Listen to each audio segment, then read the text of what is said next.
Hey, good evening, everybody. Welcome to Channel 6 TV, Community Focus. I'm Kenny Fogel, your host. Glad you could be with us tonight. We got a couple people here from American Legion Post 42 here in Bardstown. We stopped in to check up on them a little bit, as they're always got something going on, so we figured, well, we'll stop in and see what's going on right now. Got our commander, Miss Chris Goody, here with us today, and Peter Terzop. And Peter, we're glad to have you here today as well. So I'll let you all introduce yourselves, what it is you all do, and tell us a little bit about what's going on at Post 42. All right. My name's Chris Goody. I'm the commander with American Legion Post 42. We are a growing post. We're a mighty post, and we like to get involved in the community. We really specialize on service officer work, doing disability claim work with our veterans that need assistance. We do that the second and fourth Tuesday of every month at the Nelson County Public Library. We do that 10 a.m. to 12 p.m. But we also have a website. It's AmericanLegionPost42.org. And on that, on the left-hand side, there's a place for service officer. And I'll tell you a little bit about what you can do to get assistance, some of the basic forms, and how to reach us. If you can't make it to the library on the second and fourth Tuesday, call us, email us, and we'll get out there also. So, Dr. Pete, I know you've been involved considerably in this 42, the formation of it, and you're also, with the American Legion on up the scale a little higher up than they can do. Sometimes when they need something done, they call people, and if you're lucky, there's not better people in front of you. So I got lucky. But no, it's the state of Kentucky Legion is doing very well, and there's a lot of good things going on with it. A lot of people don't realize it's not so much about being part of an organization, it's more about being part of a family. So we have obviously the Legion Act that was just passed.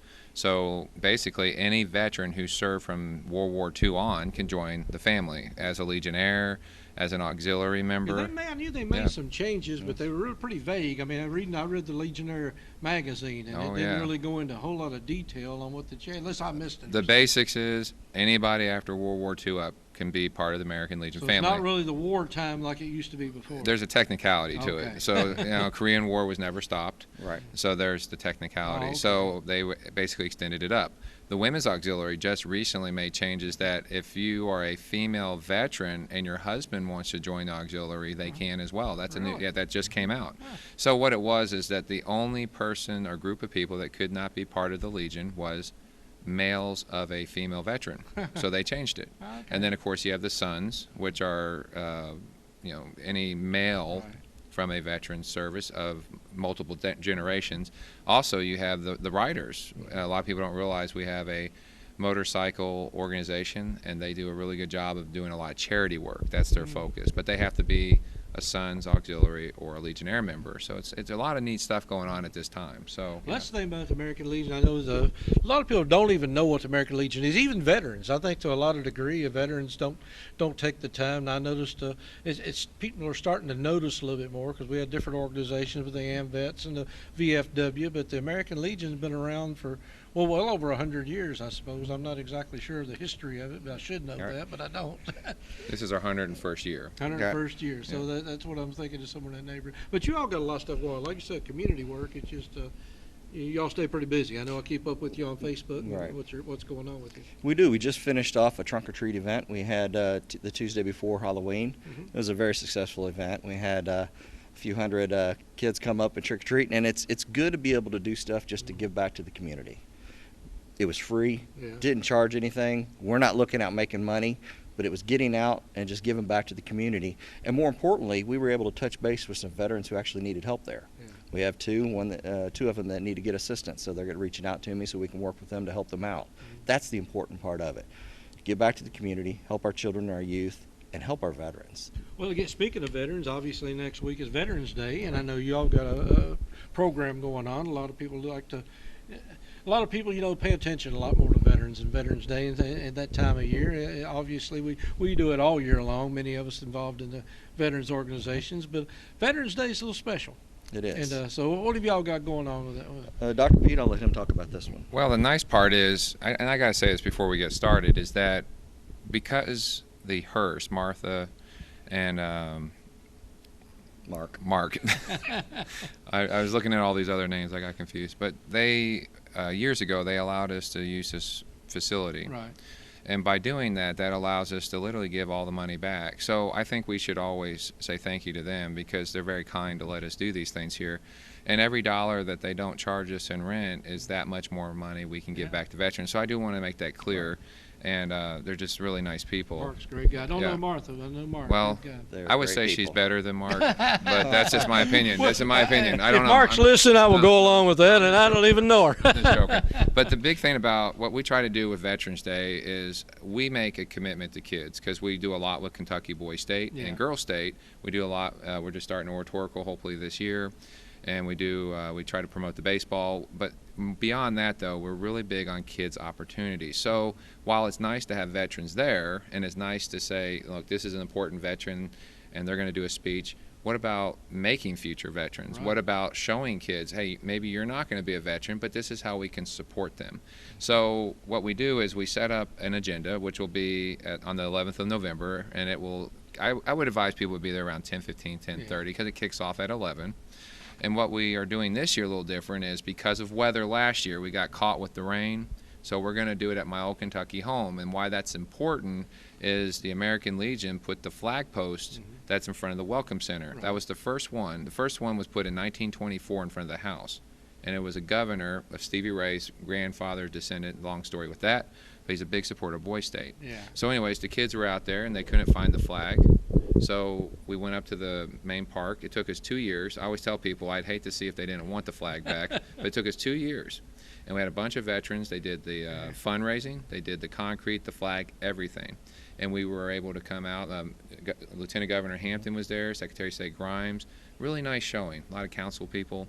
But that's the connection to the park. Yeah. It seemed like a small project, but because of that, we hold our Bourbon Patriots and Veterans event. We do other veteran items. They got a veteran discount now, and they're looking to put veteran parking in.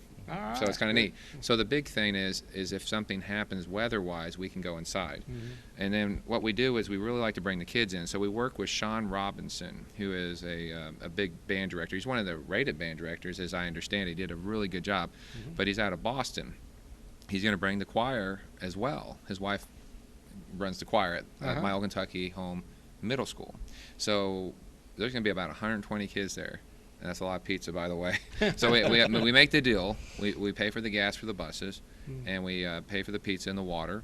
And then the kids can come out and have an opportunity. So they can kind of not build their resume at that young age, but to be a part of everything. So when you got 120 kids doing that, and then we got guest speakers, like we'll have Sadie Pletz from Cox's Creek. She's 4th grade. And we have other people that help us, like Clara Fulkerson and Anita Rummage over at Fine Arts of Bardstown, and also CAPS over at Wickland. So again, we're bringing these youth groups together to give them speaking roles and leadership roles.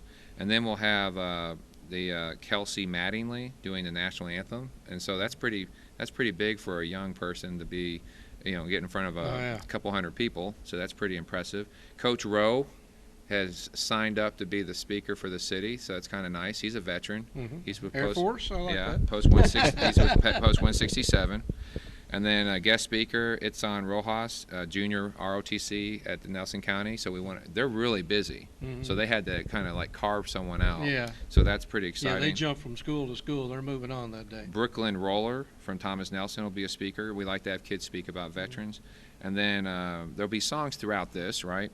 And then Greg Boyd, a retired Master Sergeant, and the way we met him was I was up at Lowe's on one of my days. I wander around there. One of the few days I get to do that. No, I go up there every day at least. I try to at least, just get some exercise. And I noticed the green camouflage. So I start talking. This guy's a retired Ranger, has a really good story. And I said, well, funny enough, we need a speaker for Veterans Day. And I didn't want to load that on him too quick. But he was really cool about it. He says, you know what, I want to do that because I have a story, and you're right. And I said, well, I want you to tell your story. So we got him to come. And then, of course, if Mr. Guest is feeling good, he's our World War II, Korean, and Vietnam War veteran. He'll be doing all the prayers and invocations. So that's in a nutshell what it's about. And I think what's also nice, too, is the park can be opened up. People can kind of see what's going on. And even the park, they just got done with the, the Shadows tours. And now they're going to have the Christmas Carol, and that's pretty exciting. So these people, I'm not pushing the park system, but they're doing a lot of good things, and they're really trying to help our veterans. And like I said, they just started a discount for veterans on the tickets, and I mean that's pretty nice. Oh, yeah. Yeah. So, but anyways, this is a good event, but it's focused on how do we weave veterans and kids and the community Well, together. I think it's a great focus, because a lot of us forget that we do need to generate more veterans and more people down the road, because with next generation or two, we're hoping that they all get involved. At least I do. If we can't sign up veterans, I always say, well, let's make them and then sign them up. So, so. Well, yeah, well, that's fantastic. So the Veterans Day that day. Now I know y'all got a couple other things going on. You got some Christmas programs going on. You got Boys State, as you mentioned, going on. So you've always got something rolling. And so you know, you do fundraising throughout the year, and so you stay pretty busy. We do. We stay pretty busy. We try and we want to give back as much as we can. Give back to the community. Give back to our youth. Bring our youth up.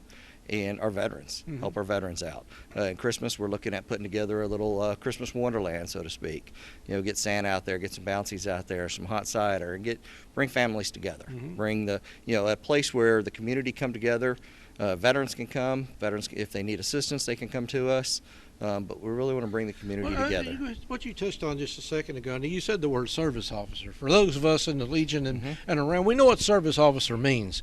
But for somebody that's not familiar with and we do this, military people, we're the world's worst about it. We use acronyms and words that people that we're used to hearing all the time. But service officer may not mean a lot to somebody that maybe is a member, has a member that's a family that served in the military. But Right. what's that mean? So a service officer is someone who's been trained to help veterans or their families navigate the complicated VA system. And it is complicated. It is very complicated. They're changing forms constantly. Seems like every time someone else is put ahead of the VA, the system changes, whether you're going from ramp to the modernization, whatever different process changes. And it's hard for someone to keep up with that. It's hard for veterans to understand, okay, where do I even start? So that's what a service officer can do. They help you navigate that system. They can help you complete the forms. They submit the That's forms not just for you. the service member. It's It also could be dependents or anybody, right? Right, dependents, the families of the Because I hear veterans this as well. occasionally, somebody will die in the family, so what do we turn? Exactly. You know, we want a flag for the coffin. We want somebody's got to point them in that direction. Right, and that's where the service officer comes in. Service officers, they do not charge. So it's free service provided to help out people to navigate that complicated VA system. Okay, well, Pete, before we get out of here, now you've what's your position now with the state of Kentucky? Now you've moved up a little bit. Right now, the way the state of Kentucky works is we have a commander, and we have a vice commander, senior vice, and then we have 3 areas, and then we have districts. So they put me in charge of Area B. Area B, to put this in perspective, Area B has more Legion members than both A and C put together.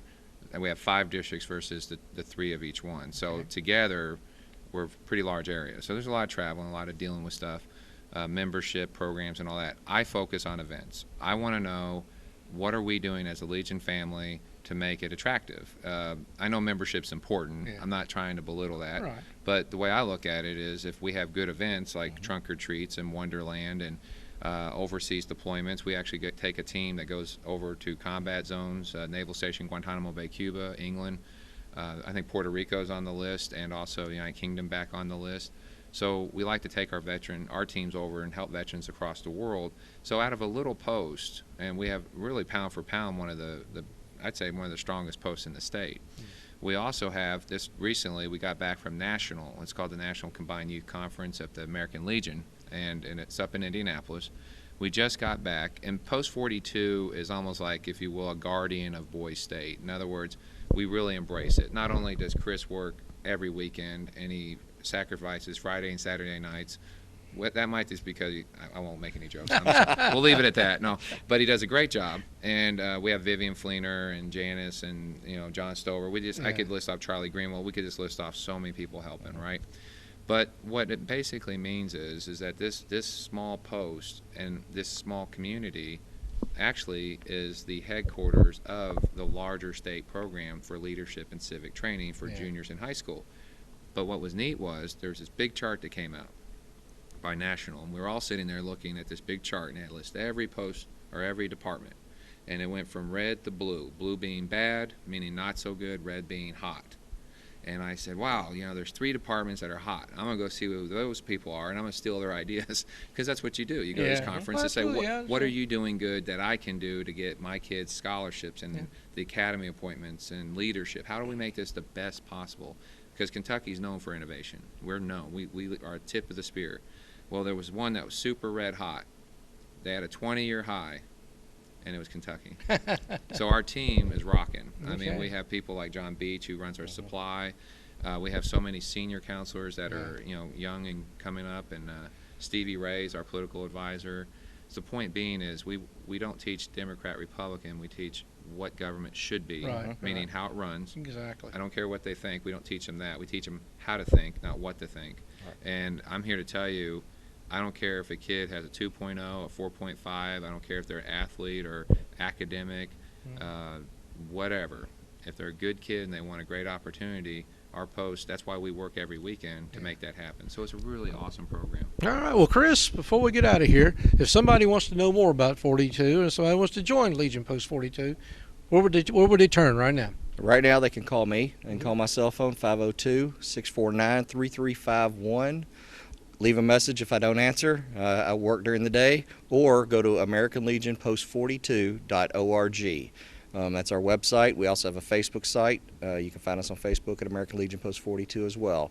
Any one of those means, get in touch with us, and we'd love for you to come out and see what we do. Matter of fact, we meet the first Tuesday of every month right here at Keystone Bingo. We meet at 6 o'clock and have dinner. After dinner, we go straight into our business meeting. If you're interested, you're not really sure about the American Legion and what it does, come on in. I'm not going to pressure you to join. You want to join it. If you want to join an organization, you need to join an organization that's for you, that's going to work for you. We've got other American Legion posts here in Nelson County as well. If we're not the right fit for you, we'll help you find a place, as long as you find a family. And you're right, it is family, and we all do understand each other's acronyms. So that's the good thing about it. Well, appreciate you all coming out. Peter, thank you for doing what you do. And Chris Goody and Dr. Peter Tursop, we appreciate you all being here, doing what you do. Keep it up. And again, Veterans Day coming up November the 11th. It'll be 11 a.m. at my old Kentucky Home State Park. So you'll be around the flagpole or up near the rotunda. Rain by the flagpole. Rain by the flag. Okay. Rain inside, flagpole outside. All right. Well, you'll find them. I guarantee if you get up there, you'll be a big crowd. You'll find about 130 kids. 130 kids and a lot of other things going on. So if you get a chance, stop by there. Again, stick around. A lot more to come here on Channel 6 TV. We're at Legion Post 42 today. We'll be somewhere else a little later on. So stick around. A lot more to come here on Channel 6 TV. We'll be right back.